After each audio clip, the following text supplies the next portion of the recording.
तो बच्चों, आज हम पढ़ रहे हैं पाठ 4 जिसका नाम है संज्ञा। ये पाठ हिंदी व्याकरण का है, तो हम इसे शुरू करते हैं। हमारे चारों तरफ जो व्यक्ति, प्राणी, वस्तु, स्थान तथा दशाएं दिखाई देती हैं, उनको किसी न किसी नाम से पुकारा जाता है। यही नाम ही व्याकरण में संज्ञा कहे जाते हैं। तो क्या होता है, जैसे हमारे चारों तरफ लोग होते हैं, जैसे व्यक्ति होते हैं या प्राणी होते हैं या वस्तु है या कोई स्थान है, तो ये सारी के जो नाम होते हैं वो संज्ञा कहलाते हैं। मतलब यह कहने का, चाहे व्यक्ति का नाम हो, प्राणी का नाम हो, वस्तु का नाम हो या फिर किसी स्थान का नाम हो, इन सभी के नाम कहलाते हैं संज्ञा। अब जैसे यहाँ पर उदाहरण दे रहे हैं, लिखा है जैसे, और चित्र बना है महेंद्र सिंह धोनी का चित्र, फिर दूसरा है लाल किला और फिर है मिठास। तो ये तीनों चित्र बने हैं, इनके नाम लिखे हैं। जैसे पहले व्यक्ति का नाम लिखा है, स्थान का लिखा है और यहाँ भाव का लिखा है कि क्या है मिठास। तो इन सभी के नाम जो होते हैं वो संज्ञा कहलाते हैं। अब यहाँ पर संज्ञा की परिभाषा लिखी है। किसी व्यक्ति, वस्तु, प्राणी, स्थान अथवा भाव के नाम को संज्ञा कहते हैं। यानी कि चाहे किसी व्यक्ति का नाम हो, वस्तु का नाम हो, प्राणी का नाम हो या स्थान का नाम हो या फिर भाव का नाम हो, ये सभी नाम संज्ञा कहलाते हैं। संज्ञा के भेद। अब हम पढ़ रहे हैं कि संज्ञा के क्या भेद होते हैं। पहले हमने देखा कि संज्ञा के कितने भेद होते हैं, तो लिखा है संज्ञा के 3 भेद होते हैं।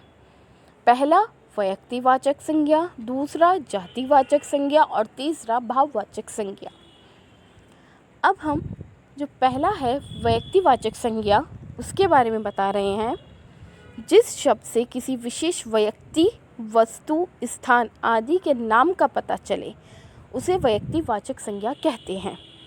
यानी कि व्यक्तिवाचक संज्ञा में क्या होता है कि व्यक्तिवाचक संज्ञा वो कहलाते हैं जिससे कि हमें किसी व्यक्ति के नाम के बारे में पता चले या किसी वस्तु के नाम के बारे में पता चले या किसी स्थान के नाम के बारे में पता चले, तो उसको कहते हैं व्यक्तिवाचक संज्ञा।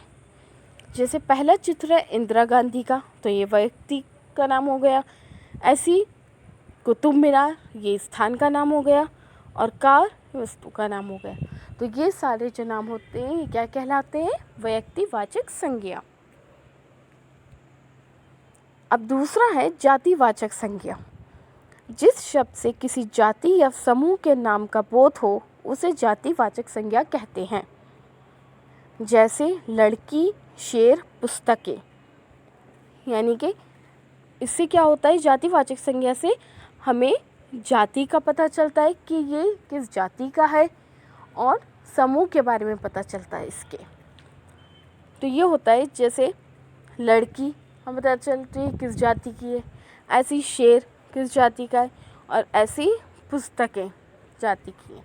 तो इससे हमें जाति और समूह के बारे में पता चलता है, वो होता है जातिवाचक संज्ञा। फिर है भाववाचक संज्ञा।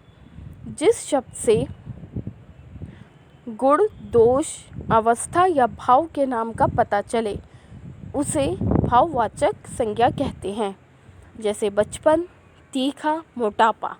यानी कि जिन शब्दों से हमें ये पता चले कि हमें ये पता चले कि किसी के भाव के बारे में, उन शब्दों से जिससे हमें पता चले भाव के बारे में या गुण दोष के बारे में, तो वो कहलाते हैं भाववाचक संज्ञा।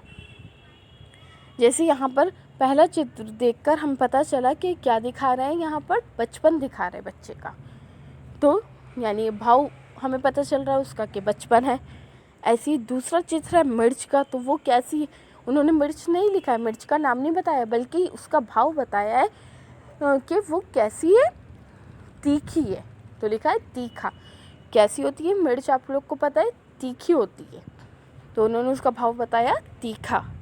ऐसी तीसरा चित्र लड़के का जो कि मोटा है, तो उसका क्या बता रहा है कि मोटापा, यानी कि उसका भाव बता रहे हैं कि वो कैसा दिख रहा है, मोटापा, वो मोटा है।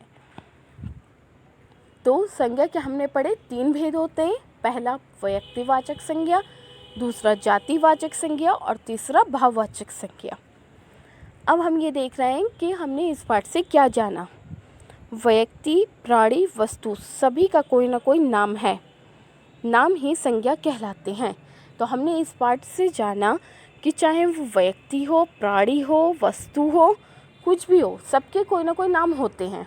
ठीक है, तो इसी तरह से वो जो नाम होते हैं इनके, वो कहलाते हैं संज्ञा। फिर है संज्ञा के 3 भेद बताए गए हैं और हमें ये पता चला कि संज्ञा के 3 भेद होते हैं।